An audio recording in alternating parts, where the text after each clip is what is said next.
Hey guys, this is Tom with Berkshire Hathaway Home Services Seed & Joiner Realtors with our latest tip of the week. Today's tip will show you how to add a spouse, a significant other, family member, or really anyone to a lead's record so that whenever a notification email is sent to that lead, such as from a saved search or a listing that you emailed directly from JoinerBase, that email will also go to the other person. So let's see how we do that.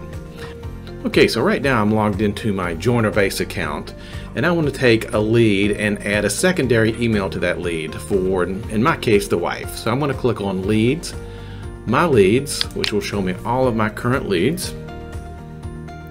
And I'm looking for Ron Swanson.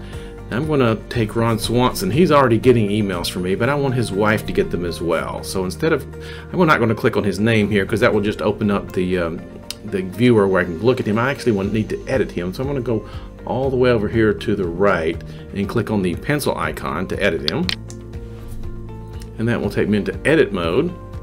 And now this is where I've already put in Ron's information, so his email address is already up here. I'm going to scroll down a little bit further, and there's a section called email settings. That's what I'm looking for. By default it tells me that this is where I've turned on that Ron is going to receive his daily emails for search results and things like that. But there's a button here that says add additional emails. That's the one that I'm going to use to add, in my case, Ron's wife. So I'm going to click on add additional emails, and that opens up a new section for me where I can add in that secondary person's information. So of course the first thing I've got to enter in is that email address. So I'll go ahead and type that. His wife's name is Tammy, and this is her email address. And that's really all I have to put in here. I'm going to go ahead and put her first name just for my records.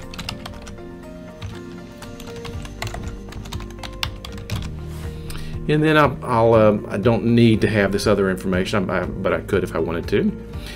I do want Tammy to receive the daily sales search and market update emails. That means if I have a saved search on for Ron and a new listing comes on the market that meets those criteria, that not only will Ron get an email address, but also now Tammy will as well.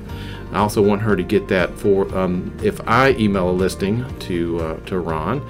I don't need her to get the rentals because we don't have rentals really in here now. That's all I need to do. And then I just need to save this. Now notice that you don't click down here. I've done this before, made a mistake. This will actually remove Tammy. But I'll need to come up here and click on the update lead, and that'll save Tammy. If I had another person to add, if there was another family member, I could click on additional emails and add another one and another one and another one, as many as I wanted to. I'll go ahead and click on remove to remove that empty one. Now I'm going to go ahead and click on update lead, and that will save all that information for Ron's account. And now not only if an email goes out will it go to Ron, but in addition to that it will go to Tammy as well.